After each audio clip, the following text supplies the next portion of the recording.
road is so cold and grows every night. You walk alone. The longest still is the way to bear into. May never know. Don't you walk alone. Don't you stray from home. God only knows just who is waiting. Don't you raise your voice. Don't make any noise. What a scary choice to be employed. We're afraid of everyone. We'll know whatever come and save us. Save us. Well, when they say they got, I don't know how they can enslave us. Erase us. I'll just wait here. Someone. Welcome, guys, to the Clashuals episode 15, season 2. By the way, for those new people watching, drops are enabled. Send it to Big B. What's up? I know you had something. Drops are enabled. And we're going to talk a little bit later about what that even what does that even mean? True. Well, ho ho ho ho, Adams. Yeah. You ho. You old ho bag. I'm a little hoe bag. Well, did you have a good Christmas? Did Santa bring you anything, or did you get a lump of coal and a spanking? I wish I got look book Cole spanking, but so I had Monday and Tuesday off. Same with Saturday and Sunday. So through those 4 days, I just day drank the whole time. I'm shocked. I was day drinking the whole time.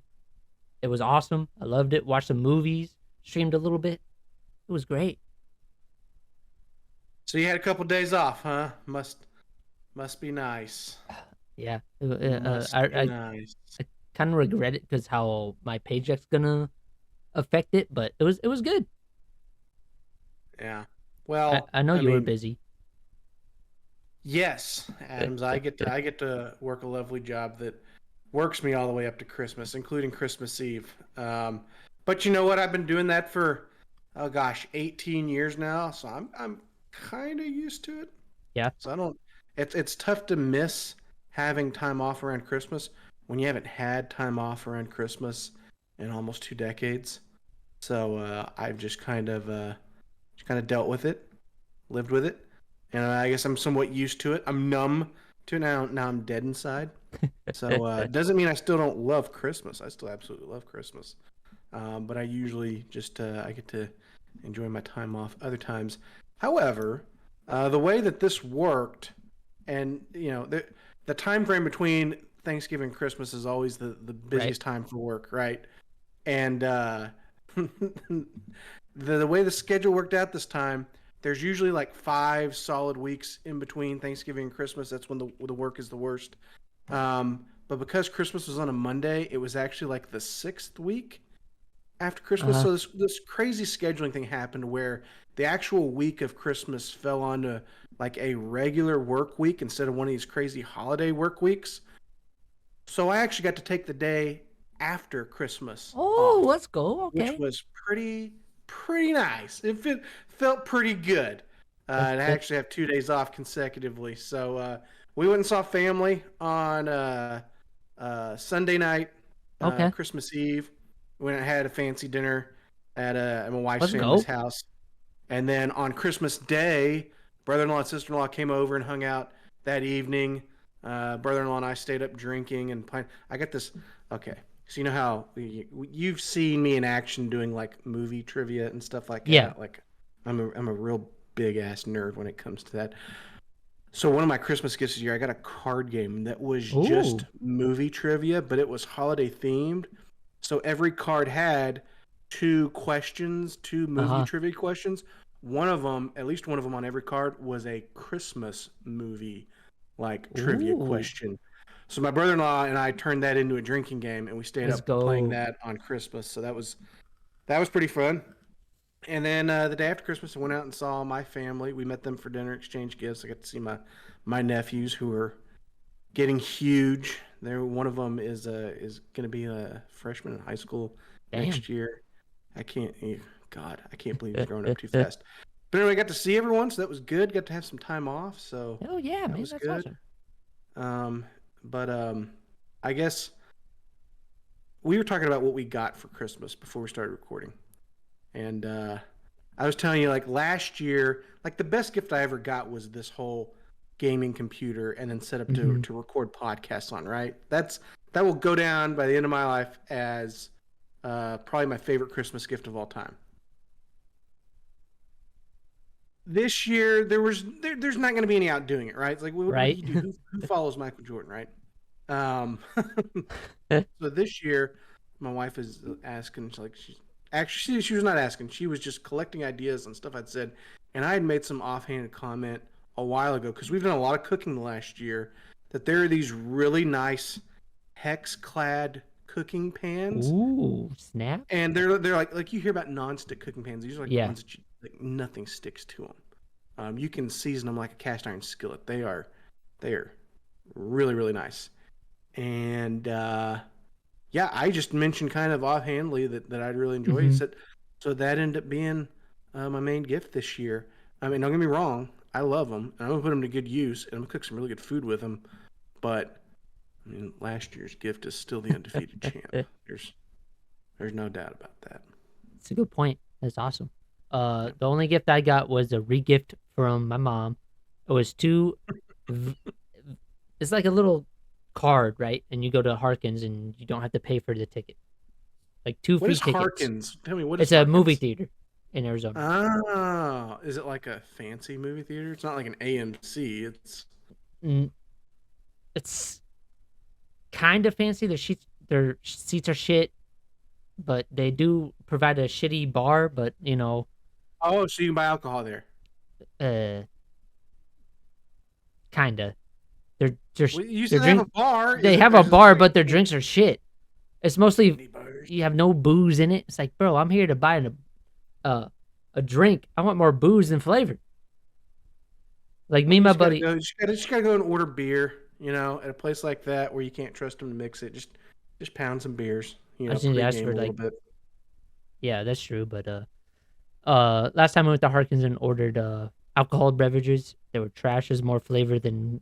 I was like, dude. I was telling my buddy Monroe, I was like, this drink is shit. I just slurped it down in like 10 minutes and I don't feel a buzz. It's supposed to have more alcohol. I was about to go buy another one. It was trash. Well, so we got some time off for Christmas, and you know, we talked about doing a Christmas episode. That ended up not happening. So this was close. Our post Christmas episode is our Christmas episode. That's this one apparently.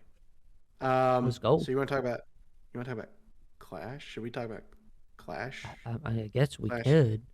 Clashing with clans. Clash of Clans. Clash of Clans. Clashing Clans.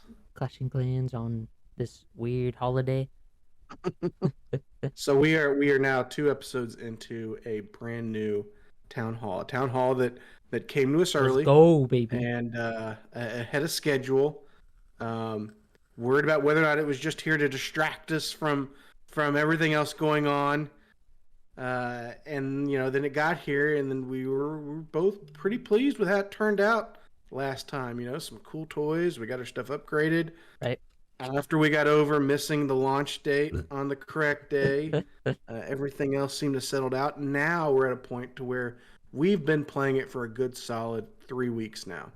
So It's not just brand new. We're starting to get into a groove. So tell me, Adams, how are you feeling about Town Hall 16 now? So with my main 16, I'm kind of slacking. I'm trying to find the good attack. I'm still using old 15 attack with super barbs. And now I'm using Hydra on both accounts. My rush, I can... You're using Hydra? Yeah. I'm about to be a prime Hydra user on both accounts. So on my main account, I'm using super barbs. It's been not doing so good. On my rushed account, even coming up with 16s, better 16s, I'm a rush 16. I can fucking almost triple them at ease. I've tripled a lot of them at ease with my rushed more than my main account. So I need to send that to my main account and get good. Also do a super archer attack. So I don't know if with there's some blimps. unwritten rule that someone on this show has to always be doing a Hydra attack. But the second that I finally break myself of it, now you start doing Hydra. Bro, I've been doing Hydra on my other account since you mentioned it.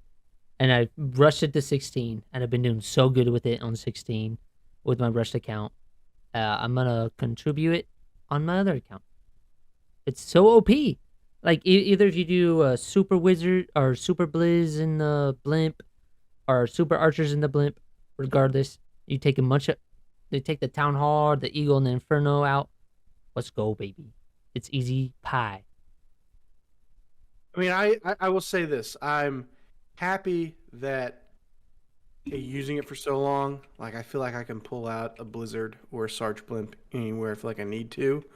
But because I've done it for so long, I think that's part of the reason why I'm kind of excited to not be so Mm-hmm. dependent on either one of those right now and doing something completely different. Oh, okay. I'm back to using what I used to use. Just a little back in the day when Yeah. I used to do a lot more competitive play. Back when this was before Town Hall 14. This is Town Hall 13 days. Oh, okay. When I was on a team that we entered in a bunch of leagues, we were always doing competitive stuff. And I was always the guy that would go in and I would find a ground army base somewhere I could either use witches, golems, super Mm-hmm. wizards, that type of attack, or something that would just work really good on ground, or like a queen charge hybrid or something like that. Like those were the Town Hall 13 strong strategies, but it was all ground. There was no air other than just some cocoa loons or the occasional baby dragon. It was no air. It was all ground. And I was so used to forcing that in Legends hits that when we would get into a big war, if there was options and bases, I could usually find some place to get in triple. And it was so useful to have some guaranteed triples on the board. I always found a way in with whatever team I was playing on. Let's go. I haven't gotten to do like hardcore ground style attacks almost anywhere in Town Hall 14. I was primarily air. That was because air was so strong in Town Hall 14, Facts. and I almost felt foolish not to do it. And then Town Hall 15, where nothing worked that great. You know, the super barbs and stuff like that, like eat Right. height and smash, like even that sort of stuff. Like you could fail that as much as you could win with it. So Mm-hmm. now here at Town Hall 16, and we're back using the combination of an earthquake spell and a bunch of lightning spells, the zaps, as we like to The call them, zaps. to take something of very high importance, very strategically off the map. And I'm Yeah. talking either a scatter shot, a multi inferno, the eagle if it's available, the monolith, an invisibility spell tower that's too close to the town hall, a poison spell tower. Anytime those things are in close proximity where you can get Mm-hmm. multiples, and then occasionally in some stupid bases where you can get a whole bunch of them. I had one the other day that it was so close. I took out a monolith, 4 expos, and 2 builder huts because they were Woo! all in such close proximity in the middle of the base. Then afterwards, I'm like, oh, yeah, the rest of the space is a wash. Like, I'm good. Yeah. But Hell using yeah. that and then finding somewhere to do one of 2 ground attacks. The first one that I started back at every town hall. I did it when 15 first started. I Mm-hmm. ended up figuring out really quick it wasn't going to work that well. But it's actually been, for Legends hits, it's been the most successful attack I've Let's tried. go. It is a ton of witches, a bunch of ice golems, and then a couple of root riders. And there's one specific Legends base Mm-hmm. that gives me problems, and I'm starting to see it more and more. It almost feels like the game is intentionally giving me Okay. opponents that run that base. Yeah. But other than that one style base, and I know it when I see it now, right? Like when it Mm-hmm. shows up, I know like this is that one fucking base. But every other base I come up against, if I haven't tripled it the first time, I found a way to do it the next time. Like I can fit fucking witch spam into any base layout aside from that one that gives me fits, which Okay. I have managed to triple one time, but then I don't remember how to replicate it the next time, or at least not close enough. Like it's too timing specific to make it work on that one. But everything else it works like a charm. And if I find if Check out the big brain on bread. there we go. If there is some I know we did that, but it's a fucking knob. I'm probably he's gonna ruin. No, no. That son of a bitch. Grab his dick and twist There he is again. We need to. Oh snap! All right. Anyway, But continue. if someone's running like a teaser base, or him, they're running like an anti 3 base Yeah. in Legends, witches just mow right through it. The other attack that I use is the Root Riders. So I use 7 Root Riders, 7 Super Archers, Okay. 5 healers, and then usually like a headhunter or something like that. I do it with a flinger and a warden walk, and I do the same thing. I do zap quakes to take out something really important on the base. That gives you a lot of flexibility in Legends, because if you've got really good flinger value somewhere, but there's a random mortar that's going to be in the way or something else you're worried about, you can. It might not seem like great value ahead of time, but if that flinger is going to take a long path on a Legends base, yeah, you can try to find a way to take out one of the mortars so that you got a clear path with the flinger. It just gives you so much. That one is really, really diverse. The problem with that one that I have in Legends is on the box bases, there's usually like one of 2 ways that it works best, and there is some you got to be pretty specific in order to get to it. But when I take that style attack into wars, I don't know that I may have missed one attack since Town Hall 16 dropped that I didn't triple with that one in a war. When I have a little more time to look at it and think and make sure I'm putting it in the right spot, that one's incredibly powerful. And the only reason I usually mess it up, one of the main reasons I mess it up in Legends is from time failing. It's almost never that I just missed the base. It's that I didn't start the troops fast enough.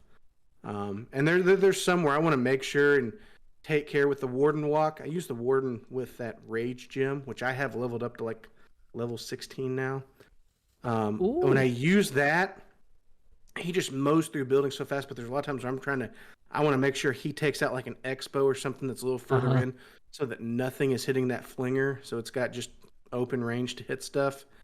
And when I do that, sometimes I go a little long in the opener, take too much time, and then I'll time fail. But other than that, those hits to me seem pretty broken. The Witch Spam, I finished, I think, at 5770 last month in Legends. And I actually, man, I kicked myself because I got up to like 5900 at one point, and then I had a really bad day, like the next to last day of Legends, and just kind of. I had this is dumb me, right? I've got 2 different attacks I'm doing on 2 different accounts, and I usually alternate, right? One with the one with the other, and go back and forth. Drop the training potions, so you just do your hits, grind it out.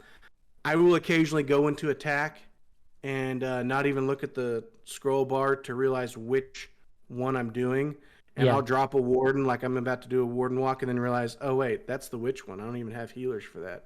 Whoops. So that happened to me a couple of times. Where I just screwed up early, but other than that, yeah, like ground and pound is back, baby. Let's go. It is so much fun. You know, I never like when I used to do ground like warden walk lead type hits before. That was before the flinger was even part of the game, so I've really not had much time to use it, other than that short time frame when super dragons first came out and everyone was using them because they were so strong. I would use a flinger to help funnel with them. But other than that, that's really the extent of when I've ever used them. So using them now is pretty cool. Pretty fucking cool, honestly. Facts. I like the new update. It brings more to like different attacks and everything. And I love how people are being more creative with their attacks, to be ground, air, whatever. It's awesome to love. I love seeing that. It's awesome how people can create their. Some people are creating their own armies. It's awesome. Like you look at Carbon Finn's war. People do more. You know, his birthday war. They're doing more creative shit. But a lot of pros were still tripping with like masked loons and shit.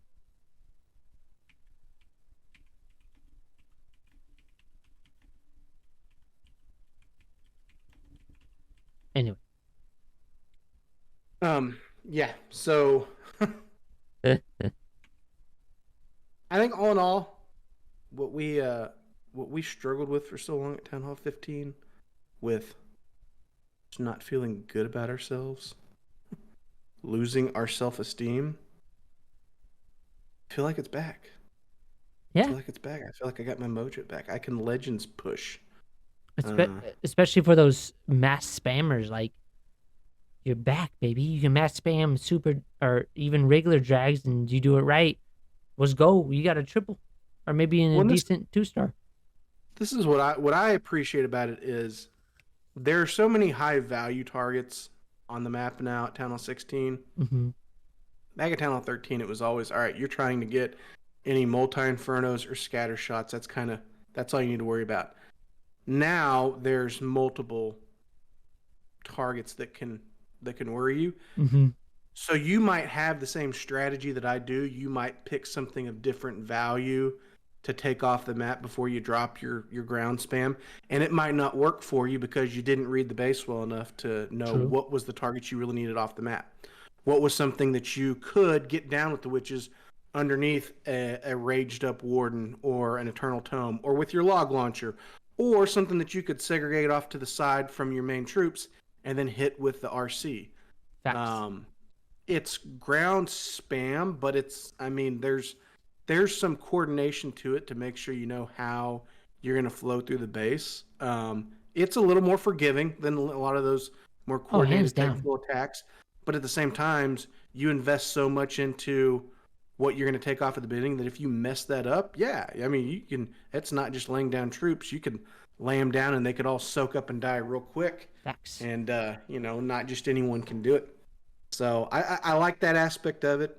I like that it's more visually pleasing True. to watch it happen. And yeah, I feel like there's some skill in deciding what you take off the board with those spells at the beginning. And listen, there's still a handful of spells to use strategically throughout the rest of the attack. Mm-hmm. Honestly, I feel like I'm more engaged in the lengthy attack than I was when I did Sarch blimps, because you put all the effort into figuring out where the blimp was going to go, and then all the spells at the beginning, and then it was just lay the troops and hope for the best. It's kind of True. there's not near as much to coordinate when there's no spells left. At least with the Zap Quakes, you've got some spell coordination afterwards to maneuver, and then obviously the heroes can there's some flexibility in where you use them. But Yeah. I've always I've always enjoyed legend style hits better. I do my war hits the same way. Coincidentally, I think like the last 3 or 4 wars we've spun, I've tripled everything I've seen at Town Hall 16. Let's go. I convinced the guys over at the Rusty Nuts to do constant war spins. They used to just do Tuesdays and Thursdays, so twice a week. But I got them to spin over the weekend because I'm like, I want that. Oh yeah. I want that filthy ore. Yeah, buddy. Keep spinning it. And they had a bunch of guys opt out, but there was a war over the weekend. We had we had 15 accounts in, and I had 5 of them, and I just took triples on the top 10 bases. Let's go, baby. And left the rest. Not a super team player, I guess, in that regard, but you get triples, you want triples, right? I mean, if you have 5 of the accounts in the war, like 2 hits per each, you're good. Yeah, and then they still they want to hit mirrors, and for the most part, I try to respect that unless I know I'm going to be strapped for time. But I know some of the guys don't like it when I go in and hit their mirrors because they want a shot to get them first. So Right. I try not to mess with them too much. But there've been a couple of times where I'm like, listen, I'm not going to have time later to do this. I gotta get these hits, or I'm going to risk missing them completely. So luckily, I mean, no one's that hasn't bit me. I haven't jumped someone's hit and then failed miserably on their base. So at least I can say hey, I'm taking your base, but I'm getting 3 stars for it and leaving you something easier to hit. True. So I guess in that regard, I don't feel too guilty about it. Hey, fuck it. But yeah, it's a success in That's war, awesome. man. It's fun. I'm glad you're doing much better than me in Wars in Town Hall 16. I've been sucking so hard, especially with my main. I really It's think so- you need to try to learn something with the Root Riders. Ah. They're so strong. I don't know, man. I don't really like them. They're more like the Ram Rider. I think they get them better with the. You say you don't like them until you start getting 3 stars all the time, then you like them. Bro, I'm the 2-star Then you champ. don't. You I don't need to then you change don't my champ care. belt. I don't need to change it to the 3-star champ. I like the 2-star champ realm. I'm just saying, a 3-star champ belt would look pretty cool in addition to his 2-star champ belt. I don't know. Maybe I'll think about it. Here's the other thing too, like even if you don't want to do an attack that's predominantly Root Riders, finding a way to incorporate them into your attack, even if that's just to get someone into a certain compartment, right? Even if like with your super barbs, if instead of bringing wall wreckers, sending them in to break open a compartment, but then also after they break it open, then they're sitting there tanking and soaking up the damage. Well, you send something else in to kill the stuff. I just don't like how slow they are. They were a little bit faster to be OP, but maybe in the future. Maybe I will, but I don't know. For now, I like my old school attacks. They're so strong. Maybe I need to take some time using the Zap Root Rider attack, but for now, I don't think it's gonna happen. I don't see me being in Comp Wars anytime soon. So I opt out of one, by the way. So this is how stupid good I've been doing.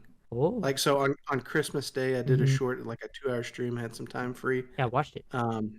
Yeah, you were there along with me. Yeah. So I did 4 war attacks on Town Hall 16. I tripled all of them, and then I did my Legends hits.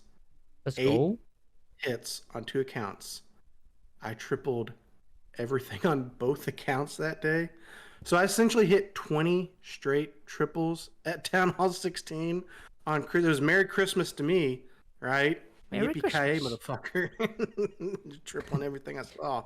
Granted, that was the first day of Legends reset, so I did have some really weak-ass bases hit, but there are a couple of good ones in there, and the war ones were legitimate bases. But yeah, I tripled everything I saw. 10 with witches, 10 with the Root Riders and Super Archers, and just felt like an absolute fucking god afterwards. I mean, it's like nothing makes me enjoy the game more than being really good with attacks that just really, the purest of Clash. You want the coordinated attacks, just really pisses them off when like ground spam stuff works, and that's what I make work all the time. Yeah. That's awesome. That's the time when I'm Clash happiest, when the purists hate. When they hate the style attacks I'm doing and it works. That needs to be a spread on Twitter. Clash happiness. Yeah, my Clash happiness. Speaking of when you said yippee-ki-yay, by the way, I saw a post of a podcast. They were talking about from the director that made Die Hard, the first. I don't know if they made the most. I saw that. Yeah, I saw that. It's a Christmas movie, and they encourage them. There's like, okay, I believe now it's a Christmas movie. It is. Die Hard's a Christmas movie. Even at the beginning of that movie, he was saying like it's not a Christmas movie, and then they're like, all right, let me give you some counters, and then they were talking about how certain Christmas-themed songs are played strategically through the movie. That like the setting of what's happening at the office is an office Christmas party at the beginning. Like there's so many like points that are unique to Christmas movies about Die Hard, and after they went all through it, he was like, okay, I agree with you. Yeah. And there's like, we finally got him. It's like, yes, Die Hard is a Christmas movie. I will fight anyone that disagrees. The director agrees. Gentlemen, we got him. Die Hard is a Christmas movie. Anyway, next topic, Bubba, that you made. The hero equipment. Woo. Let's go. Talk about hot topics, and I don't know, like I get there's some legitimate concern out there. I feel like most of it is overblown, but there are so many people talking about the hero equipment being pay to win. Meaning if you will just buy the gems and gem it, you can have hero equipment that gets you so much better than everyone else, so much faster. And that's a lie. Tell me, Adams, tell me why it's a lie. You're telling me. So I watched a recent YouTube video. Just to gem the first epic ability from the king is $500 or more. So if you get an epic ability for the queen, that's another $500. That's $1,000 just on 2 epic abilities. You have another one for the. That's what it costs in It's gems. 500. No, just dollars. American money. That's $500 American money. 500 and something. I'm just No, saying. you're talking about the how much you would spend in purchasing gems to max it out. Yes, that equipment to max. it's Gotcha. $500 for each epic abilities. Like, who the fuck out? Like, I'll buy like the ore or whatever. Not, I'm not gonna buy gems, but like, there's a special pack. Like, oh, you can get level 1 or level 3 for this many gems. Like, or this much money. Yeah, I'm gonna buy it, but I'm not gonna gem the whole thing. That's too much money. I'm not gonna max out an epic ability from the kings. Like, when it comes to $500, I'd rather buy my motorcycle I'm saving up for than something in a mobile game.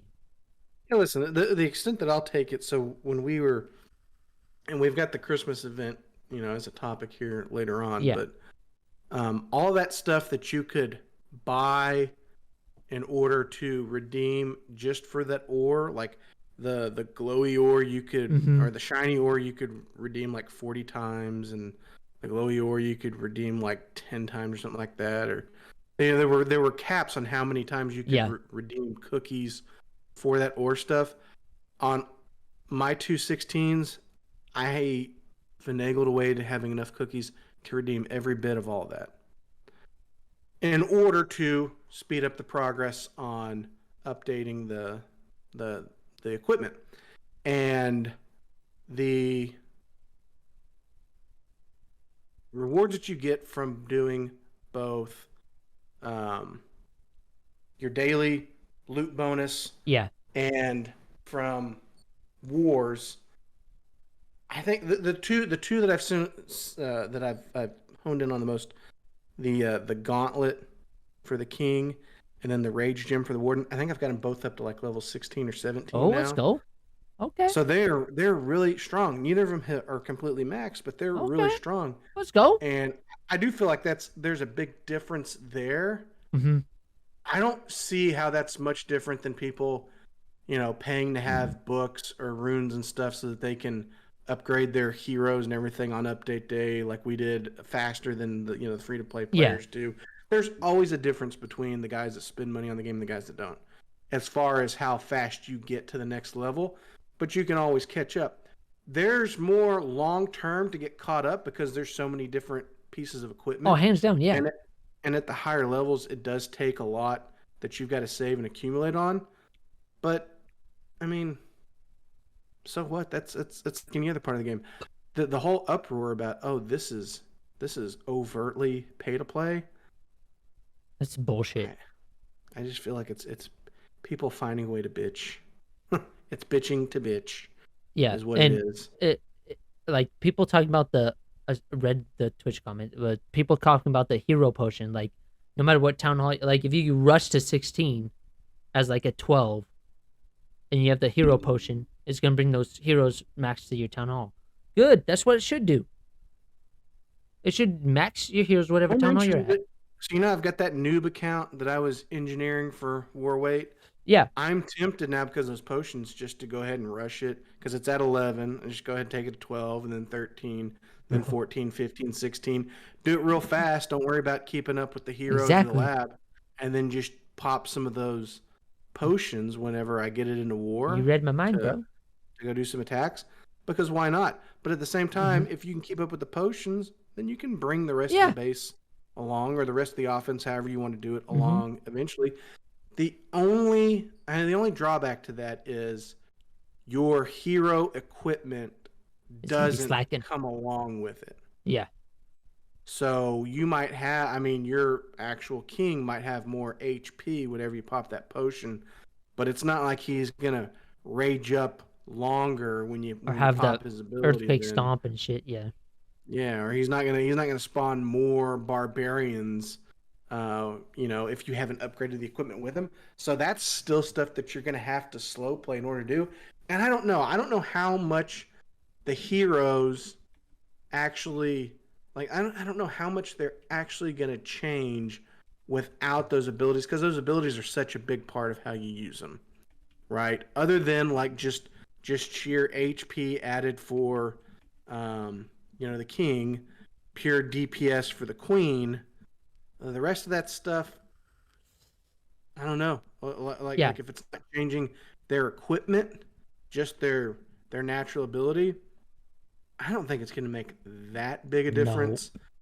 I know there's a lot of concern that there's going to be, more strategic engineering with it, and I'm sure there will be people that will try. I'm sure that there will be people that will make it work. But I'm not near as concerned about there being a large push towards engineering like there used to be back years ago. You remember back like when you could get a Town Hall 11 with just Engineered like one base. cannon. Yeah. Yeah, like the hardcore engineered for war weight. Mm-hmm. Like, and you can't do it to that level anymore. And I don't know if the potions are going to skew it that much. However, Yes. I think that there's going to be some ability or some benefit in the clans that have a lot of just rushed accounts or players that don't Mm-hmm. understand the need to keep upgrading heroes with the town hall levels or to keep pace, and that I can some of see those that. are going to be more forgiving because of those potions now. Oh yeah. I don't think it's a bad thing. I think most of those guys that would use them in that regard, which will probably be most of them, are probably not very good at doing coordinated attacks anyway. So will a couple of levels help them up? It may every once in a while, but I don't think it's going to make a big change. I think there's a lot about the fear Uh huh. of what the hero equipment's going to do that as time moves on, we'll see it's not overtly pay to win. It's not changing the war weight drastically. It's not encouraging a plethora of engineered Mm-hmm. bases, stuff like that. It'll happen here every once in a while. There will be some creative players out there that find a way to use it to their clan's advantage, but it's not going to become the rule in war waiting. Yeah. I think with the hero equipment, it's all about how you attack and what attack you're using and what equipment you personally like on your king, your queen, your warden. There's nothing for the RC yet. So I know there's one coming up for the RC hopefully soon, but I think it's a personal aspect in how you attack and what equipment you like on that hero. Like I know we're gonna talk about it in a little bit, but my hero equipment might be different than yours. You use a different attack. I like different things on my king than you might have on your queen, or also like it's not pay to win. I guess you could if you have thousands of dollars Yeah, if you're to max willing them to out, drop a couple grand and just do it with gems, I guess you could. but that's a lot But of fucking I money. don't feel like even the super wealthy with the means to do that. I don't feel like most of them are doing. I don't feel like most of No. them are needing the change to their attack that badly. Hmm. Aside from like a really awful content creator who just likes to gem stuff for content. Galadon, Galadon. Oh, who might, yeah.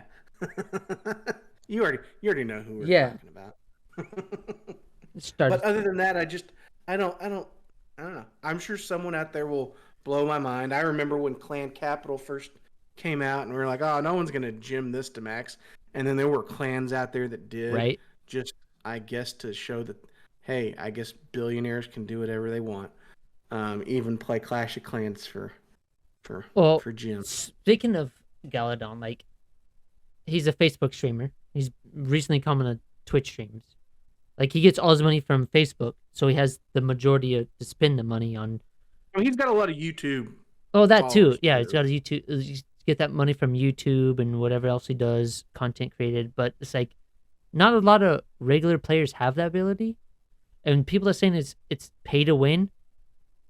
If there's no way Clash it's all about strategy. You accept the hero equipment to your attack. If it's not working, change the hero equipment. Boom. Change your attack. Boom. It's a new town hall. Every aspect of the new town hall is going to destroy the new meta for 15. The new meta for 15 is gone for now. There might be still a few attacks that are still good, It just depends. We're also in the brink of the new Town Hall 16 launch, right? We don't have the other defenses up. We only have a few, like they do every town hall. Everyone's like, "Oh, town hall 16 is too easy."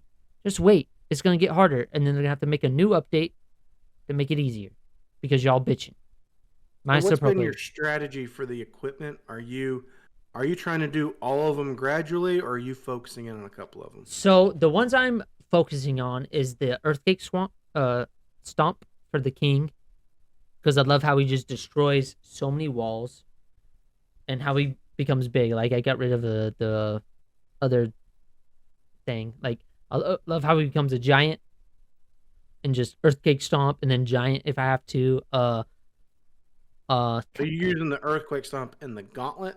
Yeah, Earthquake comes on the Okay. Gauntlet. I'm concentrating on those. Don't give a rat's ass about the Vampir's ability. Don't care. On the Queen, I don't really care about the healer thing because that's not for my attack. Also, the arrow. It just depends how she faces. Regardless of where she faces, she's still gonna hit decent targets. For the You say that, but like if she's in and she's like facing way out to the corner and there's only one building and you waste that ability on one building, I mean, that's gonna feel like a kick to the nuts to I waste that big ass arrow on one true, building. true. I try to think about that, but I'm too much in a hurry, and then she's dying off. I'm just gonna activate it. But on the Warden, I'm all about that rage. I love that rage, especially if you're trying to get like a Warden blimp in. You drop some loons in with the rage. They're gonna destroy so much. Have the blimp in, activate the Warden ability. The blimp's gonna go all the way through. Yeah, I will say once the because I didn't use the Rage Gem until I Uh-huh. had it up to like level 13 or 14. But it's every time I've moved it up a level since then, it's felt like it's gotten more and more significant for the ground armies. It even like this is the craziest thing when you got a whole line of witches. Witches are typically, let's be honest, their main usefulness on the battlefield is spawning a whole bunch of skeletons and Yep. distracting. They themselves, they don't always take down a bunch of buildings, stuff like that. But when those witches are under the rage gem, if they you got two or three of them together, they start mowing through buildings just with that little spell that they cast. Let's go. Um, and Okay. the if the Larrys are not taking damage, then yeah, those raged Larrys they move through stuff even faster. Hell, the knock on the root ride was that they're tanky, they run through walls, but they don't do a lot of DPS. Under that rage gem, they do pretty decent DPS too. Okay. But the biggest benefit of having that is having all of these troops underneath that rage aura with the warden, Yeah. and you also have your heroes in there too, because all of a sudden level 95 queen she hits like a ton of bricks under there when she's got that boost from the rage gem. Mm-hmm. That's just to me that's a really strong usage for my style of attack right now. So I'm focusing. I want to get that one finished. Okay. And then actually I want to get that one in the gauntlet finished, and then I want to go back to like their base ones that I'm still using. So on the king, that rage life that he's Uh-huh. got, that rage him at the end, because when you get introduced to that with the blacksmith, you You talking about forget that it actually, is the original one, right? yeah, the base ability Yeah. on him. Okay. You get it at level 15, it actually goes up to 18. So there's actually 3 more levels of that to go up on. Same thing with the What? warden, the tome. The tome you get at level 15, it can go up to 18, which I think gives you like an extra second or second and a half on that invincibility. So That's pretty yeah, sick. I didn't know that. yeah, so I'm gonna go back and do those, and then I'm gonna work my way through the rest of them. Um, I don't listen. I don't know that any of the queen's abilities now are going to be super conducive to the styles of attacks I'm doing right now. Mm-hmm. I think when it comes to it, I'll probably do the healer puppets first, just because that could be when I work into the mix. That big arrow will probably be the last one. The next, Okay. the really after the gauntlet and the rage gem are done, I do want to get the vamp stash upgraded, because when it's maxed, you get almost like an infinite life on the king, because everything he's hitting, he's re-healing himself. I want to get the healing aura for the warden because again, so there's going to be times where constantly healing your troops under that aura, or it's not constant, it's not an active one, or it's not a passive one. You have to activate it, but it goes like 25 seconds at max level, which is an eternity to be healing up your troops. That's a long time And for and doing if an you're doing attack. that instead of doing the tome, like for ground attacks, where maybe you just need the heal when you get near the town hall to keep stuff from dying off there.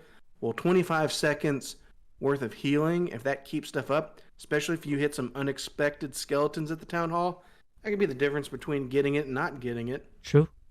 So those interest me. Although I'll also tell you, you've seen the sneak for this frozen arrow from the queen, right? I've seen it. Right. Yeah. I've seen this too. And if everything I've seen on it is accurate, oh my gosh, all of a sudden her base ability of shooting doesn't just damage the defense she's hitting, it slows it down. So if she happens to run into a single target inferno on her own, all of a sudden that ain't gonna kill her, even if it's just her and that thing. Like she's gonna the frozen arrows are gonna stop it. That seems to really enhance her ability too. So if that comes with the next event or sometime soon, I'm probably gonna focus in on that one because that seems like the next best one. Oh hell yeah!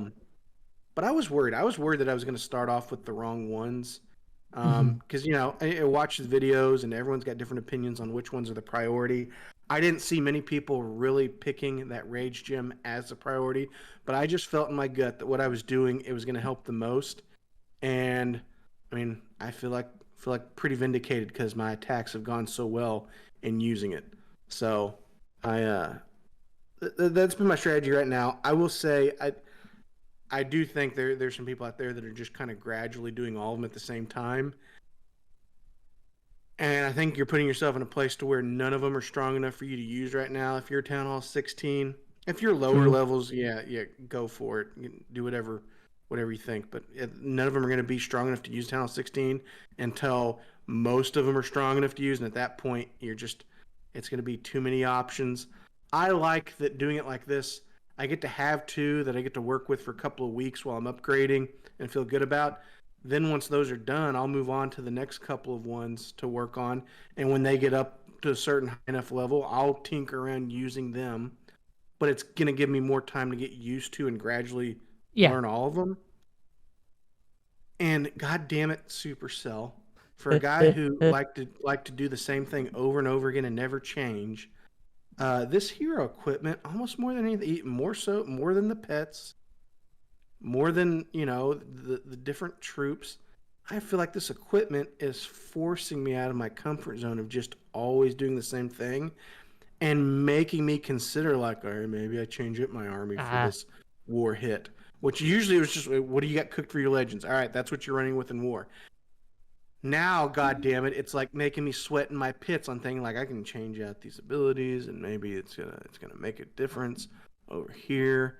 Maybe I need the healing aura here. Maybe I need the Rage Gem. Like, it's, God damn it, the game's actually making me think about what I'm doing. What I think it comes down to is the best abilities for your attack, right? Like, obviously you have to work it out, practice in Legends or FCs to find out the perfect ability, maybe be epic or whatever, or maybe just be standard for your attack. I understand it's making a little iffy. You see the pros doing this and that, but if that's not to your forte, practice. Go to your clan, do some FCs, or maybe FC yourself. Mix up the abilities. Yeah, go F yourself. Go FC yourself. Come on. Yeah, come on. It's easy. Like, the whole point of this is to bring more light to the game. I love it. I love to bring more interest. I love a new troop other than the Root Rider. Root Rider's trash, in my opinion. Come on, dude. It's just like the Root. That's a bad take. It's just like the Ram Rider, bro. It's the same thing. It's the Slow Rider, is what it It's is. slow rider. Take it easy. We went two different songs. All right, we were singing different songs, actually. Low. Yeah. But anyway, I don't know. I think they could have been. It's all. Yeah, George Lopez there. Anyway, it's all depending on your attack. with the abilities. And that's exactly what you have to think. Like, oh, this isn't working with the attack I'm used to. Then switch it up. It's easy.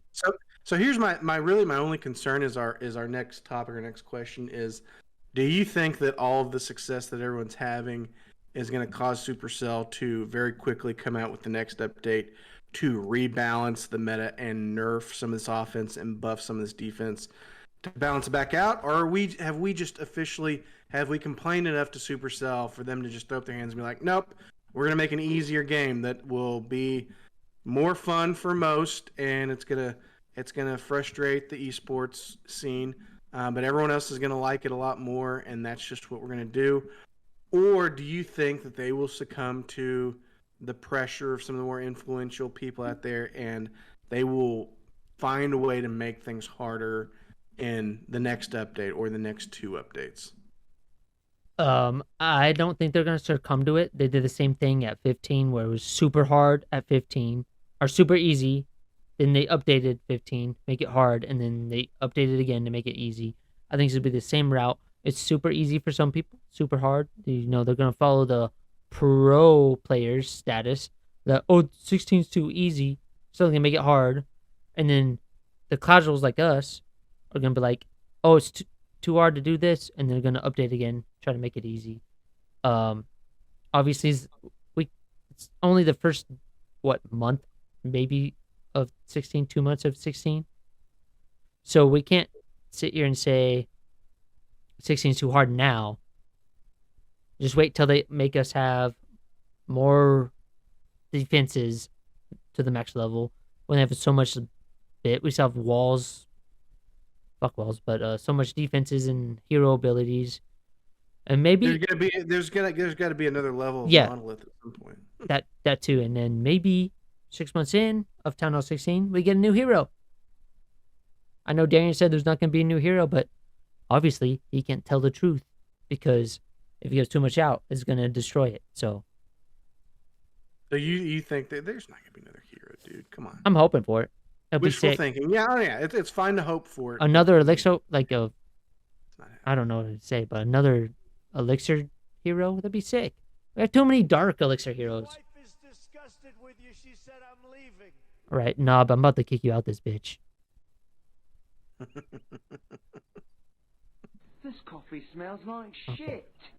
By the way, you know when he does the sound drops, and Knob, since you're listening to this, the sound drops do not get recorded with CraigBot for the audio. So every time you play one of those, we pause. It's just going to sound like dead air in the recording. It'll be recorded on the YouTube, but not on... Actually, it won't be, so it doesn't make a difference. Anyway. But it's fun. It's fun to hear now. Big man ass in my ass before I did this fucking attack. That's a good one. Big man ass in my ass. If you're going to keep spamming, I'm going to mute the thing. All right. Yeah, but I think they're going to make it harder in the future. Because pros are going to bitch. Casuals are going to bitch. It's going to be the same thing as 15. I've already heard some of the pro players complain.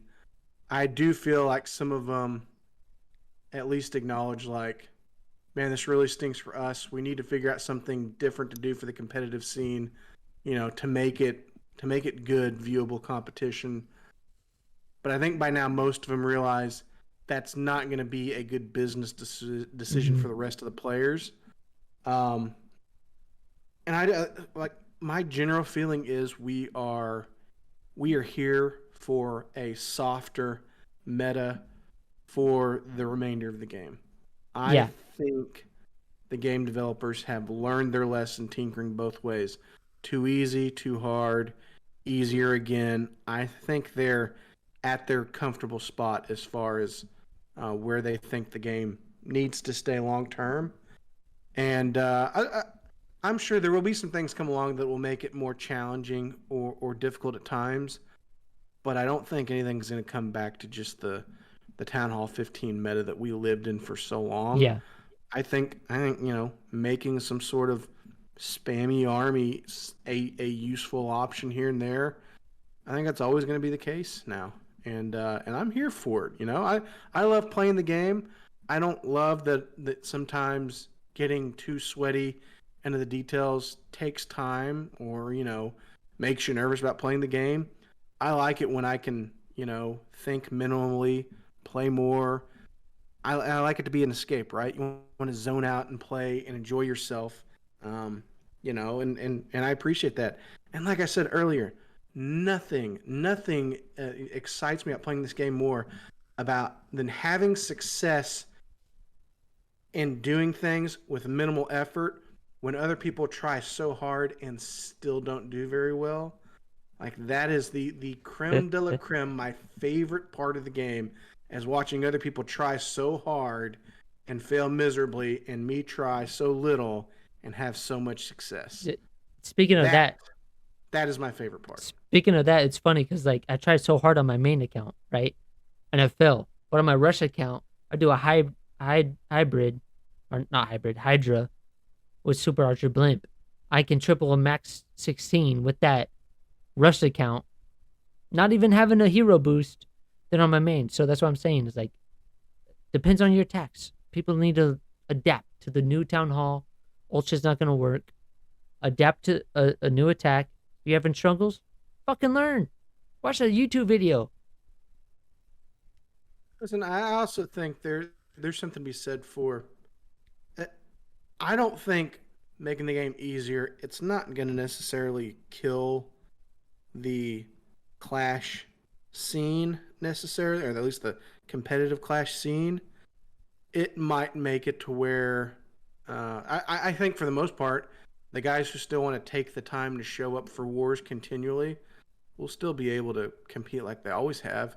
There might be more chances for more unheard ofs to be successful. But at the same time, most of those players probably won't gain the same notoriety or fame as some of the big names in competitive Clash. They won't. Because they're not going to continually show up for wars all the time. True. So I think we're at a point where that's always going to help distinguish the guys that are known for playing. They might not have as much in winnings, but I don't know how many pro players are really making a ton off winnings from tournaments consistently outside of the big, like golden ticket or obviously worlds. I don't know how many of the rest of them are in a whole bunch of big money making events. I know Snapdragon's a lot of money, but other than that, like most of those community tournaments, you're not getting rich. You're not getting a big paycheck for doing well in those. And if those events start going to more random clans that put together a 5-man team, but they only play in 2 or 3 community tournaments a year because of the time commitment, but they're good at that, then fine. I think that's fine for the game. I don't think that's going to hurt it at all. And if the best players in the world end up being the ones who are just the ones that are most consistently there to show up for their teams and matches, okay, well that's fine too. I don't think there's anything good that can come out of the esports scene that outweighs how much an easier, more user-friendly meta for the massive player base. I don't think anything's going to outweigh that. And we got to keep it easier for the casuals like us. Exactly. I agree with that, but I think they're gonna do the same thing they did with 15, where the pros bitch. That's too easy. They're gonna make it too hard, and then the casuals are gonna bitch. I don't really bitch because I don't have the people. I only have Facebook and Instagram, so I don't have Twitter. I casually check Reddit, but I don't have a Reddit account to bitch at people. But I think it's gonna be interesting to see how it turns out. Like mid 16, see what they do. Because from what people saying, it's too easy. But I think it's going to continue to be easier. I think that's what it needs to do. Okay. So what do you think about this Christmas event? So, and before I ask you that opinion, can we just say this once and for all? After the October Halloween event, and we came on with me, you, and Ghost Knight, who, by the way, you heard he picked a co-host, right? Yep. Him and Mr. Ghost Knight and the guy who ghosts me in the DMs, Magic Jr., are teaming up for their Clashing with the Homies podcast. So we'll be looking forward to that. True. And also, I offered to make him an intro, and they said we're not having webcams on, so we want an intro. So what does that have to do with webcams on? It's an intro before you start your webcam. Maybe they just don't want you to make their intro. Well, then fuck it. It's free. Anyway, I'm excited for Ghost Knight's podcast, but what else? All right, but an episode that we had him on, I laid out this big plan on, hey, now that Supercell has shown us the blueprint on doing this Halloween mashup event, we could replicate this for future events, for Christmas, for Valentine's Day, for Easter, for whatever. And now here we are at Christmas. We've got another event. We've got another path. We've got more rewards. We've got another option of purchasing an extra level at that path, which some out there would say, oh, that's just Diamond Pass, undercover. And if it is, so what? Who cares? You don't have to buy it if you don't want it. But it sounds an awful lot like what we came on and talked about. So before we even talk about our opinions of how they ended up doing it, the bigger question is, are people in Helsinki starting to take too many of our ideas? Because I feel like this is like number 3 or 4 here in the last month. We're like, hey, yeah, we talked about doing that. And then sure enough, sure shit, here we are. And our ideas. We talked about the update coming on Monday. Oh, we're both going to have time to stream it. Oh, nope, comes out Tuesday. Okay. Yeah, you know what? That's right. You know what? And Rick tried to tell us that no one there listens to podcasts. Lies, Rick. Maybe he's just saying that because they don't listen to his. And by the way, I don't think Finland exists. I'm going to say it right now. I don't care what anyone says. Oh, I've been there. Okay, sure you have. That was just Norway, and you didn't know the difference. Exactly. So I have not. I told Rick when he was on our podcast, send us pictures. You don't have to. I know you're. Oh, my camera's broken on my phone. You went there with your fucking co-host. He just sent pictures. Welcome to Finland. Have pictures of him in it. You taking pictures of it? Finland does not exist. Spencer, Cancersaurus Rex. I know he had his phone, and I know his camera worked. I'm gonna stand till this day until I actually go to Finland. I will stay up. I will take B12 pills, which is caffeine pills. I'm gonna stay up the whole flight until I see. I feel like you've thought about this before. Oh, I have. Like you got this all planned out. I don't believe when Rick says, "Oh, I didn't fall asleep on the flight there." Bullshit, you did. That's a long flight. I will stay up repeatedly. I will sleep 20 or 48 hours before my flight, just so I can stay up during the whole flight. I don't care if I have delays. I'm staying up until I hit Finland and I see the Welcome to Finland sign myself. All right, so this Clash Christmas event with the cookie crumble madness or whatever they're calling it. I don't know, whatever it's called. Did you buy that extra pass on the event track? You talking about the $20 one to get the? No, not the. I'm talking about the $5 one to get the extra rewards. No, I bought the $20 one so I get the in the shop to get the cookies to get the extra. No, I mean the event pass. Oh, right? I bought the event pass. Yeah. I bought that, but I don't like the troops. How many did you buy? I bought 2. Okay. Because I only have 2 accounts I care about. And then you bought some cookie batter, huh? Yeah, to get the epic on my main account. Did you get that gingerbread skin for your king? No. Good. Because it's trash. Awful. Looks like shit. Worst one we've ever had. I wish there was a way for me to donate back the one I got in the gold pass. I wish there was a way for me to just remove from my. I have the gold pass one, but I'm not putting that shit on. It's trash. The gingerbread looks like shit. The movement looks like shit. It reminds me of the pixel skin bullshit. That looks like crap. It's garbage. So in your opinion, the obviously we bought it. The value for that extra pass for the event. I mean, to me, since the ore that you need for your hero equipment is so rare, and there was so much of it to buy basically from that pass, it seemed to me like it was pretty worthwhile to do it. What do you think? Oh, hands down. Like if you're not willing, like it's basically another gold pass, a little cheaper than the gold pass. It's if you're looking to get the ore and upgrade your hero equipment, it's hands down a great value. If people are like, "Oh, I'm not going to spend it on it," then that's on you. You want to wait and try to max it out, just doing it little by little and doing wars and shit, that's cool too. But I think it's hands down good value, so you can get the hero equipment up as much as possible. I understand there's some out there that feel like the event and Halloween and 2 months later coming back with this one in Christmas, and then everyone kind of already knowing that they're going to do a Lunar New Year one in January. That it's starting to feel like, oh man, that's too much event. Like, it doesn't need to be.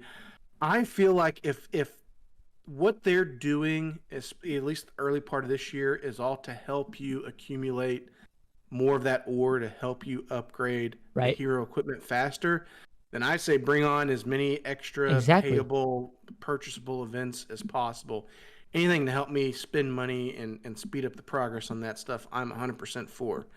And listen, I get it. Like, the event last time, part of what made Halloween so great was not just the extra rewards. For me, it was having that Golem Witch, because I love the troop design and how it used in the game. I don't love any of these seasonal troops. I know there's a lot of people using those cookies. Crap. And, I get it. They're good. They're powerful. And it's not that I'm saying that they're not powerful. I just don't like them. But I got them so close to when I got the Root Riders, who I also really like a lot. And then getting to use some of my old troops that I love using, like witches and super archers. I'm not going to deny that I'm probably not hurting myself by not using the cookies more, but I'm not really using them. And then Ram Riders, I never really used the Ram Riders. Yeah. I am using that goddamn spell a whole bunch, though. The Frostmite. Yeah, the Freeze Frostmite. It's really, really strong. Even after they nerfed it, it's still really, really strong. I wish they'd find a way just to keep that one forever, honestly. What I was hoping for is they got rid of the Ram Rider idea. They keep bringing that back. I hate that fucking troop. Don't care what everyone else thinks. It's garbage. Oh yeah, not even a good one in exactly. Clash Royale. I don't like it there either. I don't play that game, but yeah. I just hate how they keep bringing the same troop back. It's like every Christmas. Oh, here's a Ram Rider. Here's a Ram Rider. Oh, this Christmas we had such a great Halloween event, bringing other troops in, and now we're gonna bring the Ram Rider, or the Cookie Ram Rider, whatever the bullshit thing is called, and then the Cookie P.E.K.K.A. Come on, you guys could have done so much better than 2 troops. You can prove it on the Halloween event.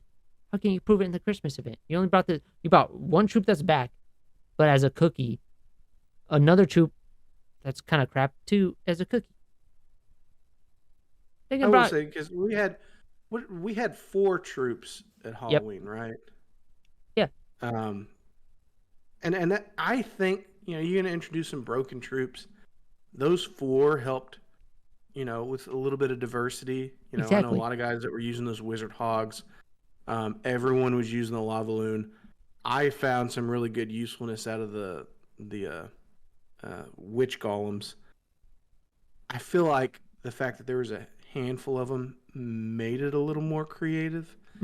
With just having 2, I don't know. And I honestly don't know if I'm not using them solely because I just hate the design on them. But all that to say, what I'm finding out is that what I loved so much, or what resonated with me so much about the Halloween event, was how much I loved the design of the Witch Golem as a troop, whereas other people like designs of other broken troops. But I said then that I still really like the whole concept behind the event. Now here at Christmas, I've got the spell that I really like, and I'm not in love with the other troops, but I still really like the event concept, and I can't see myself not liking the event concept if they rinse and repeat it next month just with a different theme, and then the month after with a different theme. I think it's options. I think as long as there's options in order to help speed up your progress for upgrading your hero equipment, then why not? If it becomes too much for people, they'll draw back. Like people will play less. They'll learn to monitor themselves, not burn themselves out. But while the rest of us out here are ready and willing to go with every event every month possible, having something available, I don't know what's wrong with that. Yeah. But I've always had that stance when it comes to having like extra stuff in the game. Yes, I get it. Some people can make themselves feel overwhelmed if there's too much going on. They don't feel like they can catch up with everything. And quite frankly, that's not the game developer's fault. It's not their responsibility to only give you so much to do in it that it doesn't overwhelm you. I'm sorry, stop being a snowflake. If you can't self-police how much time you spend on the game, on then you. that's not the game's fault. Yeah. Okay? Learn to have some work-life balance, right? Or learn to put it down every once in a while. But you feeling like you're pressured to keep up with it, like that's on you, not on them. They should have options for those who want to play more. Yeah. I just think they should have done better in this seasonal troops this year. Like, they proved so much on the Halloween event. Thinking about like a Frosty Loon, a Cookie Golem or whatever, instead of the Ram Rider and the Cookie P.E.K.K.A. It's just garbage troops. They could have done better. And when you say garbage, you mean like they're designed poorly, they look ugly. They are very strong.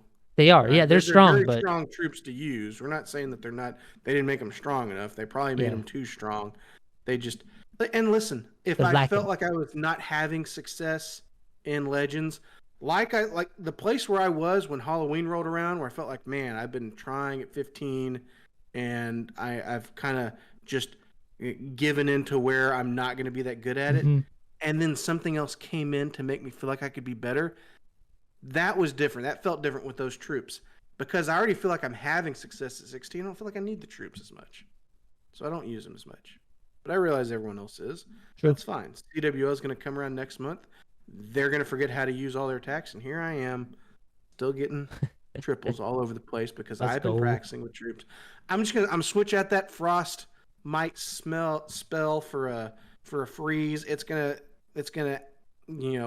play pretty similar to the way I use it now, and then the success rate's still gonna be high. Let's go. All right. You have any other comments on the Christmas event? I do like how they did it. I just wish they came out with more troops like the Halloween event. That's all I'm saying. The only other thing that I've heard talked about is the idea that this the gauntlet equipment is only you've got to play the event in order to get it, and if you don't pay any money, like you got to save and get through the track and then earn some more in order to get it. And so it feels like it's very hard to get to without purchasing something in the game, and I get that. And I have no problem with that at all whatsoever. And I think people that do, either got to be committed to play enough to get it, to earn it, or just fucking pay. Or you just got to pay. Yeah. And, I don't think there's anything wrong with that. And, I've even heard that it'll be available for gyms afterwards. Again, there's free ways to collect gyms. Save them. Same way you had to get your 5th builder, you had to save your gems, do it again so you can get this extra equipment. And then I've even seen the idea kicked around, which I really like, that next time they do an event, like let's say you didn't play this event, it's Christmas, you took a break from playing, you come back in January, you're like, oh crap, I missed a chance to get that equipment because I didn't really play in December, but you're going to play the Lunar New Year event when they have that the last 2 weeks of January. Have the gauntlet glove available in that event too, right? You want to add one to the shop there, go for it. You can have the frozen arrow in January, but have the gauntlet glove available too. So if you want to collect whatever the reward currency is for Lunar New Year and use that to purchase the gauntlet glove, then you can do that too. Well, honestly, let's see, to buy 6,000 cookies, whatever, to get the gauntlet was $20 in the US. Are people hurting that much, or just not want to pay that much for a gauntlet, or bitching that it's that much? Yeah, I don't think it's that most people couldn't afford it. I just don't. I think when it comes to the game, they just don't want to spend. Like some people are hardcore about. I don't spend money on the game. Then those hardcore motherfuckers need to change their mind if they don't want to keep bitching. Like you can keep bitching, but like, oh, I have to play the game to get this award. Oh, but you can spend $20 and get it instantly. Or $30 depending on where you're at. I don't know. I'm not gonna do price configuring. Yeah, listen. If you're a free to play player, then you are proud of the fact that you get things the hard way. You don't have to pay for anything. You work for it. Okay. Well, there's a track in this event to work your ass off to earn this gauntlet glove. So free to play player that's so proud of the effort you put in the game, go bust your ass and get it. Yeah. And if you don't, stop bitching. Sorry. Yeah. Stop whining. Like the people that bitch that people that pay to win pay to win. It's like, dude, Clash is not pay to win. It's all about strategy. I've got the gauntlet on my max. I fail all the time. It's not pay to win. It's all about strategy. Like, I've live streamed so many times of how I've failed Legends hits, regardless if I'm drinking or sober. I still suck. It doesn't matter. You can buy all the equipment you want. You cannot purchase skill. You can max out your Town Hall 16 with $5,000 or how much it's going to cost. It just depends on how you attack and where you attack. It's on you. It's all good. You don't want to spend money, but you're still probably going to be trash. Anyway, let's go to the next. So let's talk about something else Supercell did that was pretty cool. And again, are they listening to us? Are they taking our ideas? We talked a long time ago, like early on in this podcast. It's a while ago. They need to do something to help get people to Twitch, to help the streamers, to help promote people who are streaming content on the game. And lo and behold, here we are.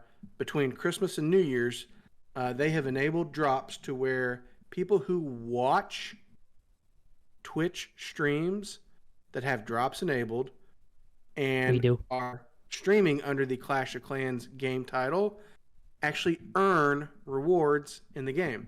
Now, are the rewards spectacular? Those of us who still have 30-something obstacles they're trying to move and can eventually earn a shovel, yes, they're absolutely valuable. But for everyone else, maybe they're not great. But for your free-to-play players who I can't go out and buy extra potions, whatever, here's some free potions just for watching Twitch channels on Clash of Clans. And oh, by the way, pay attention. You might learn a few things. Yeah. My first question is, Adams, did they steal our idea? Yes, they did, because we mentioned it way before, way before they had this. I think someone's watching, snatching our ideas. Yeah, we complained about it long before. We have evidence. We got receipts. Yeah, we got receipts. Chat. We got receipts. Supercell, you're watching. We got receipts. It's posted on YouTube. It's very poetic that we need to talk about the receipts we've kept right as GCBC shows up in the chat. Right. That's a good point. Brand. I saw them in there saying that, but I think they need to, at least hire you, BigB, because my ideas are shit. But at least hire you. Maybe not move you to Finland, but just have you as a consulate. I work remotely. Consultant. Consultant. There you go. Just I love your war idea. Have an in-war tournament idea. Perfect. Be sweet. You don't have a war timer. You can jump around. Boom. But they 100% stole this idea. Listen, I'm glad that they did something to bring people to Twitch. I do think that's there's a market for it, right? And I'm hoping all of these guys that are streaming right now, like every day since Christmas, I've gone on, and some of the guys who are normally streaming with 15, 20, 30 people watching are now streaming with 200, 300, 400 people watching. Oh, yeah. That's great. That feels great. By the way, we're still down at 7 viewers over here, but everyone else is really cashing in. Well, it's not only that, it's those people oh, this is the only streamer I watched at this Clash of Clans. There's so many streamers I watched on this Clash of Clans. I got all my rewards done in one day. Yeah. And also, I have no life, and I was day drinking on the holidays, so it doesn't matter. But yeah, Here's the other side of that. So I finished my rewards early on too, because I want to make sure I got them. But now, since there's all these people who have hundreds and hundreds of people watching, now I'm just sitting here I don't want to miss out on something because there's all these people watching. So now I'm watching, even though I've collected the rewards, because now it just seems like the cool thing to do. There's thousands of people watching Clash of Clans streams on Twitch right now, and for all of the ways that they could have gone about it differently, and for all of the legitimate concerns that were brought up. We talked to Rick about this, Remember his response was, I don't think Supercell is ever going to encourage people to go watch you rub your nipples on a Twitch stream.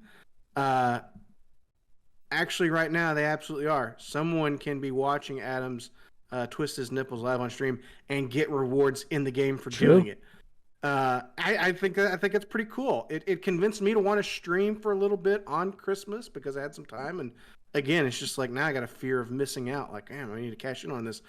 By the way, I had like 30 gifted subs during my stream on Christmas, and like I don't stream that much, but I got them all. So I literally had more gifted subs on Christmas Day this year than I had previously all the other time that I was. Was this streaming. this was your first year streaming on Christmas though, right? Because you started streaming. Yeah. Oh, let's go. My first stream last year was actually New Year's Eve. My first stream last year, I think, was December 22nd. I think. Or no, that's when I got affiliate. I don't remember when my first stream was, but anyway. I think the drops are just so people get more encouraged to watch the streams. I wish they were more better because I already have my drops done. Like maybe have like a book of heroes for 8 hours because they're doing it till the first, right? Or the 31st? Yeah, it goes through New Year's Day. Oh yeah, see, you can. Those that have no life, can watch 30 hours of a Twitch stream.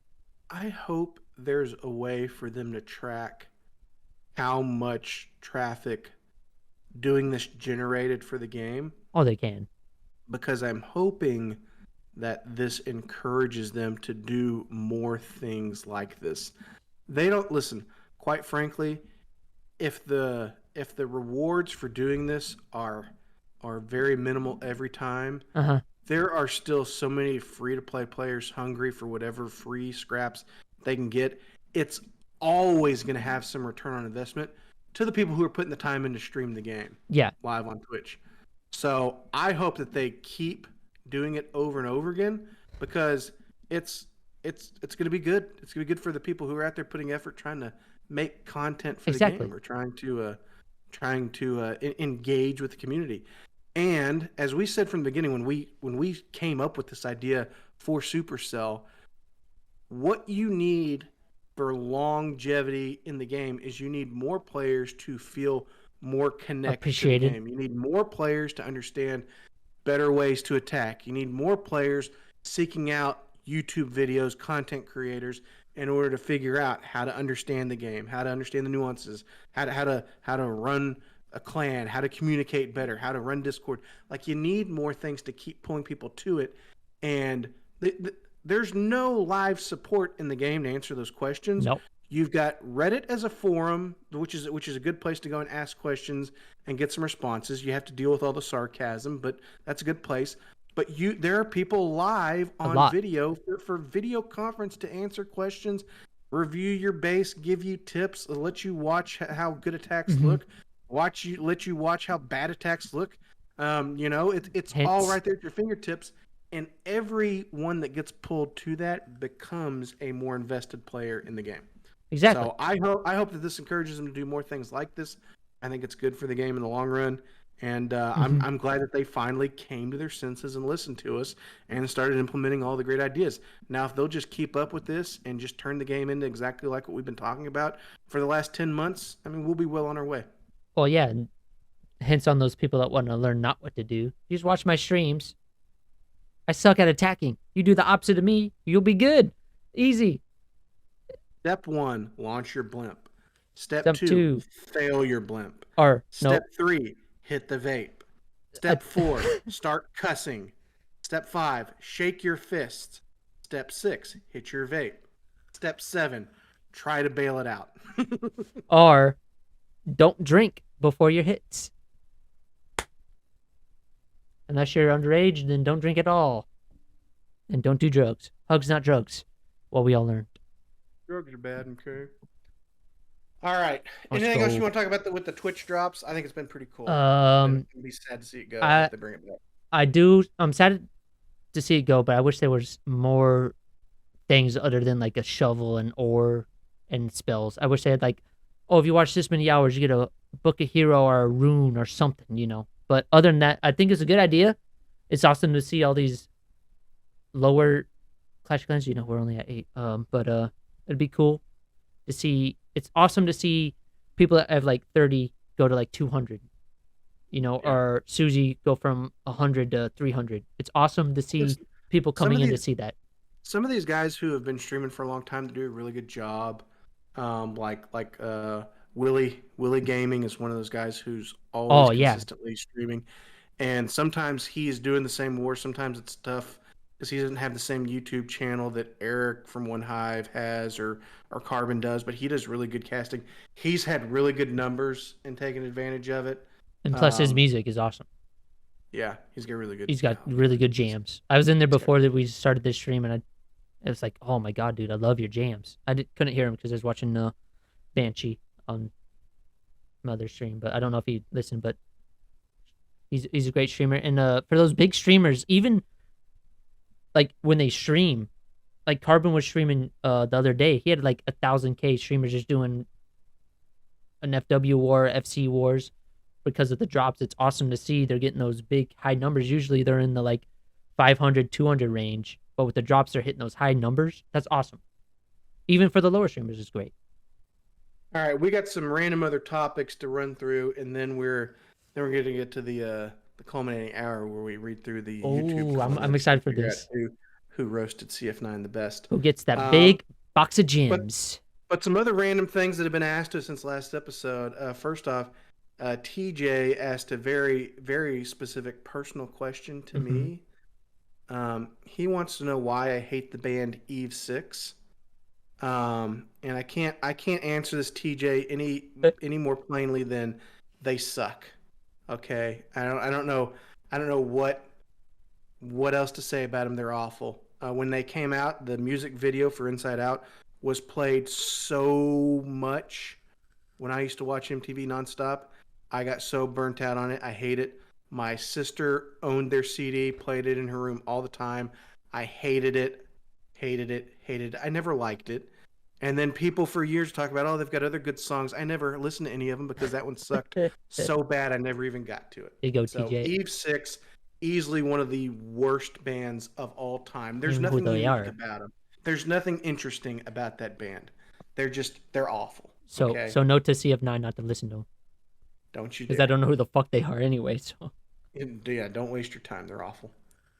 Right. Other random stuff. All right. There's been a lot of questions, Adams. There's another account that keeps showing up in Twitch named ClashFan8. I know this is gonna come up.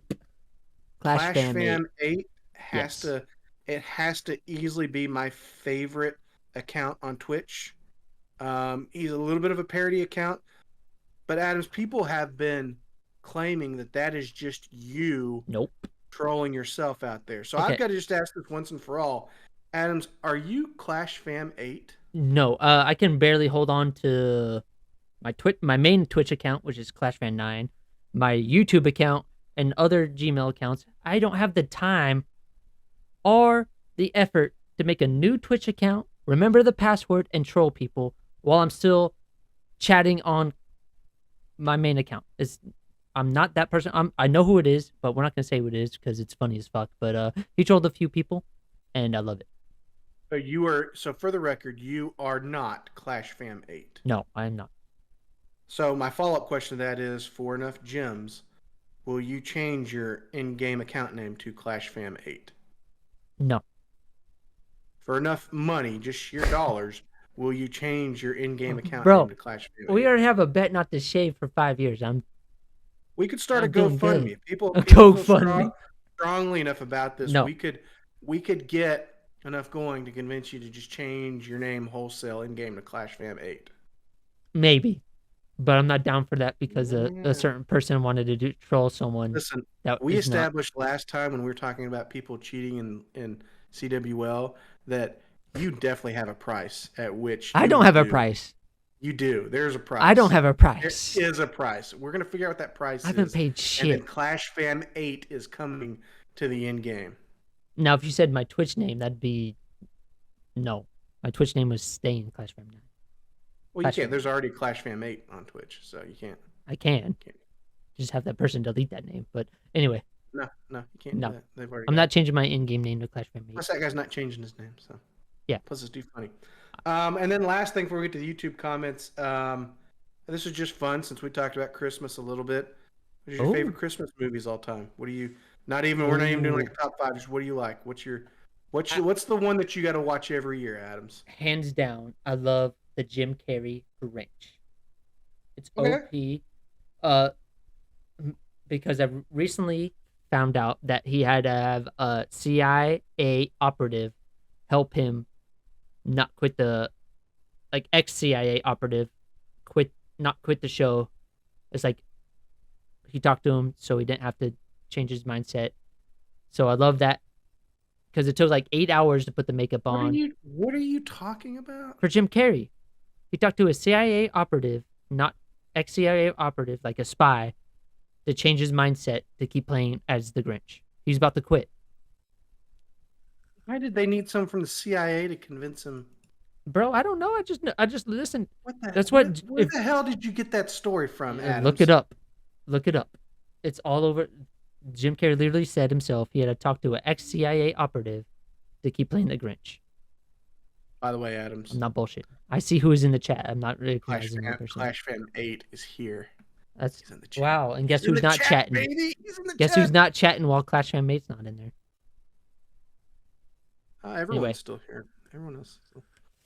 But Our the viewer Grinch is count mine. did go up from 9 to 10 when he showed up. So I guess we shouldn't assume genders. I guess ClashFan8 could be it could be gender fluid. So Gender fluid. For me, the only one that I feel like I absolutely have to watch every year is Christmas Vacation. Oh, it's far and away the best Christmas movie ever made. And listen, not to say I love Christmas movies in general. I actually like old Christmas movies too. Like I love It's a Wonderful Life. I love watching White Christmas. I'm sappy like that.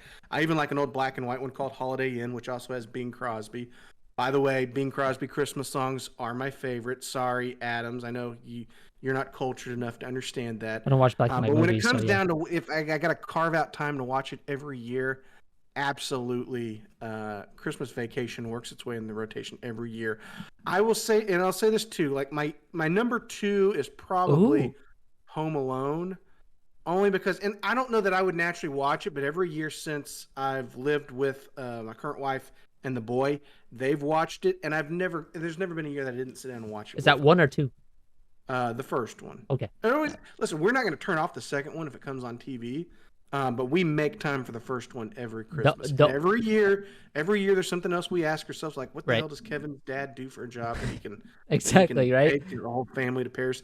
And why the hell is Uncle Frank such a cheapskate, right? Like that comes up every year, but it's still so good. It's getting so old now, but it's still so relevant. It's a great movie.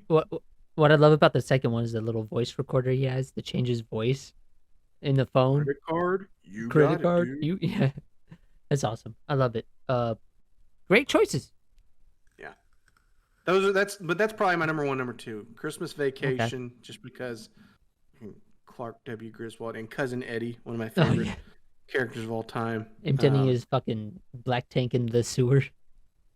I'll tell you. So I guess an underdog pick for me that again one that I've always loved is the Christmas, or it's the Santa Claus with Tim Allen, the original one. I know they made like 3 of them, but the first one that he made, I thought that one was great, and the way in which they did it, and then like the whole North Pole scene, everything like that was really good. You want to know a little hint on the original script?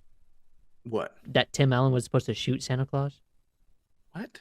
Yeah, I saw a video that Tim Allen said in the original script he was supposed to shoot Santa Claus because he thought it was an intruder, but they scrapped that idea because it was a Disney movie. I was like, that would have been so fucking hilarious.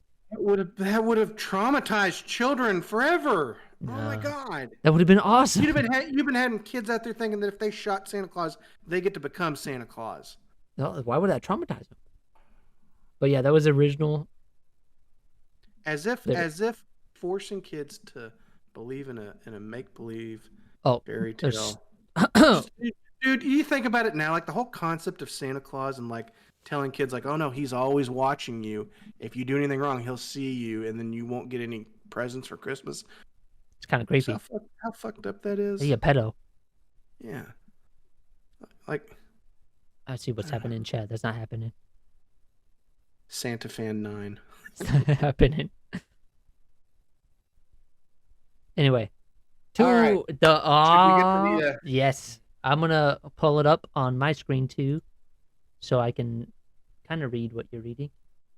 So for reference here, I purposely have not read any of the comments from the last YouTube video because I wanted to read them all fresh so that I could help Yes. pick which one roasted you the best. Hold on. So let me, I'm gonna go. We've got, let's see, 1, 2, 3, 4, 5, 6, 7 submissions, and then I've got There's a lot. the one that Fatal submitted to me via DM, which we'll see if he can.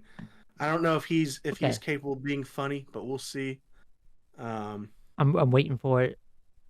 So the last one I see is from Woo from 8 days ago. So Nope, we we've got Rick. got there's Woo's got one, Congressman Cool Rick's got one, James Prime has one, Catfish has one, maybe two, Awesome Frame has one, and then someone named When Sun LOL has two separate ones in there, and then of course there's Two separate ones. the one that Oh yeah, failed. see that. So we're actually Okay. gonna lead with the Fatal one to see Oh, if the fatal he can, one. Let's go. yeah, and that one you can't see on YouTube. He Nope. was for whatever reason he can't figure out how to leave comments on YouTube, probably because he was still signed into one of his burner accounts on YouTube. And Wait. He said Winsun LOL is my account. Is it the same as the DM you sent him? no, they're different. Wow, fatal. Are we gonna count it? Are you gonna count it? You're the judge. I mean, yeah, I'm gonna read them all. Like if it's funny, it wins. If it's not, it won't. All right, let's go. All right, the one he sent in DM says, ClashFan9, you look like a meth head getting a mugshot after arrested for prostitution at a midget rally. Kind of made me laugh, but eh. When he said I looked like a midget, it made me laugh, but that was kind of crap. You do, I mean, I don't know. You do sometimes look like a booking photo. Yeah, true. Especially with But my that's only, shitty beard. that's But only because of this bet where you're not allowed to shave. yeah, So sorry I about do that. have a new beard growth coming in, so Let's see what other Winsun comments. ClashFan9, I'm not an expert on astrology, but I'm certain the world revolves around the sun, not you. where's that? It's on YouTube. I know, but who? That's Winsun LOL. Don't worry. You Okay, just worry about listening to the comments. okay. I'm not gonna look I'll at let him. you know Let's go. who wins. Okay. Okay. That was shit. And then the other Winsun LOL. I have been disabled for 10 years. Couldn't walk and always had to stay in a wheelchair. Thank you, ClashFan9, for giving me strength. Because when I heard your voice, it gave me the strength to leave my wheelchair and turn off the volume. That was shit. Already heard it. It's crap. He stole that from a movie or a comedy show. Crap. All right, let's see what else we got here. Awesome Frame said, not only does CF9 text and type with bad grammar and spelling, he brings it to a whole new level and sings with bad grammar too. Even when someone else is telling you what words to say, you still get it wrong. In parentheses, love the podcast. You do sing grammatically incorrect. Yeah. That's a good one. I like that one. I'm also not the judge, so I did good work, Awesome Frame. that was a good one. You've knocked off a Winsun, LOL. Catfish says ClashFan9 is the clockwork skin of Clash of Clan podcast host. You're not wrong. That's a good one. Oh my god, that's a good one. Then he followed up that comment by saying, at least he's not the gingerbread skin, but RTC literally has a host with gingerbread in their name. Okay, that wasn't really a diss on me, but okay. I mean, that was listen, he had a It's good like one in two. his first comment. Yeah, He took the opportunity to take a shot at Reddit Talks Clash at the same time. they're I both can't hate good. him for doing that. I can't hate him for doing that. I mean, if you watch the last one, Sam But you're the clockwork. just Clan. Sam just ended the recording of the Reddit Talks Clash last episode I watched on live. It was funny. Anyway, Was it a rage quit? no, it was literally we're all live Oh, that was Spencer. Spencer. So it was live on Discord, and Spencer just ended it. It was funny and like, oh, it was so good. I thought it was Sam. My bad. All right, James Prime 5463 says, "Here to get my knee braided and appreciate 5 minutes of silence. I needed break after all was said and done." Oh my god.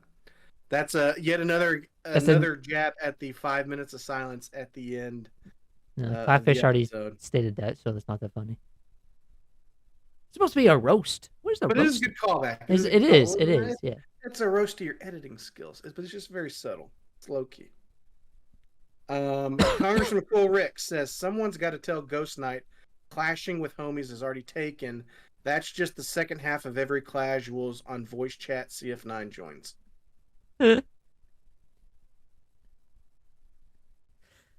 That's a good one. I like that one. That's the second half of every Clashuals or voice chat CF9.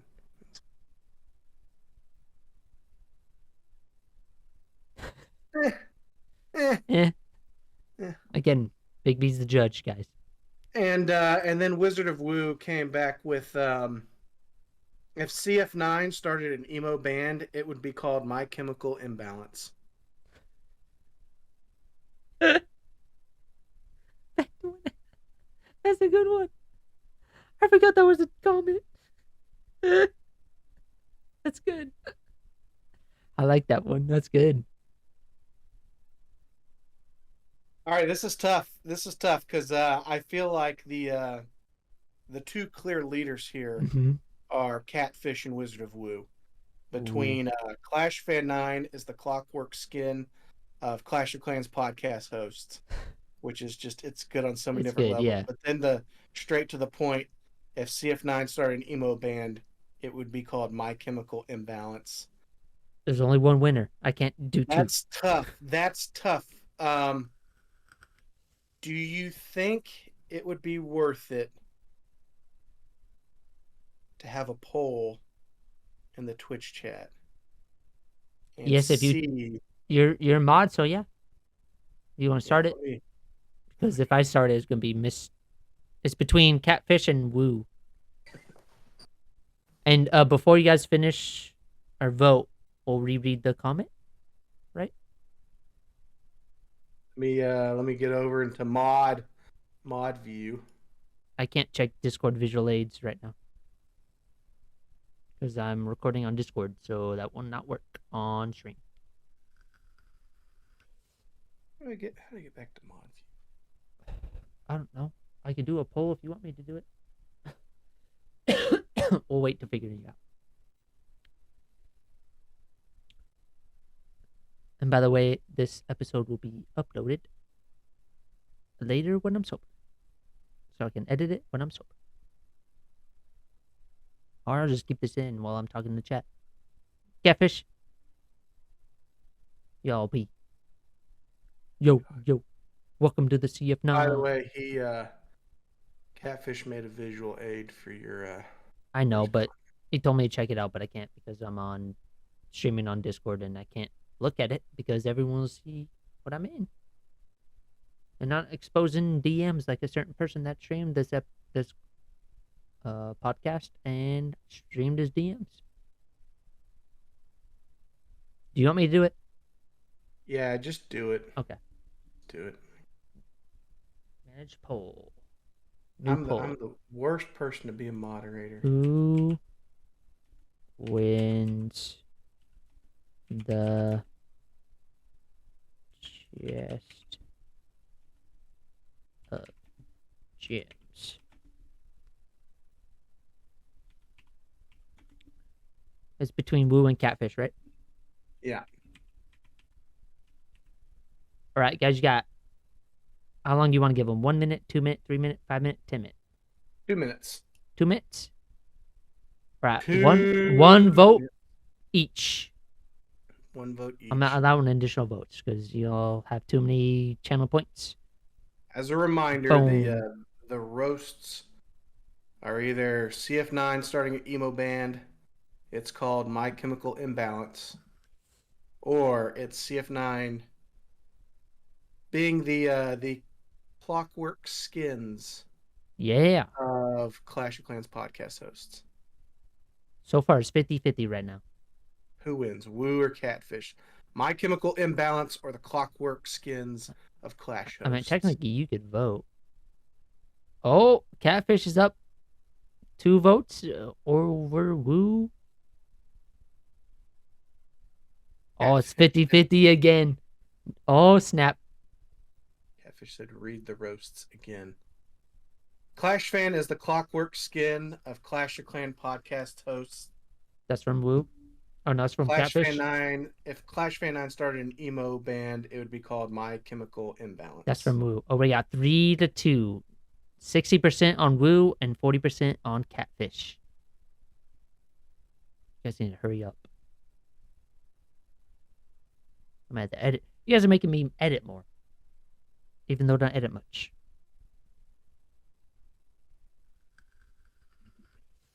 Oh, so far Woo's up 4 votes to 2.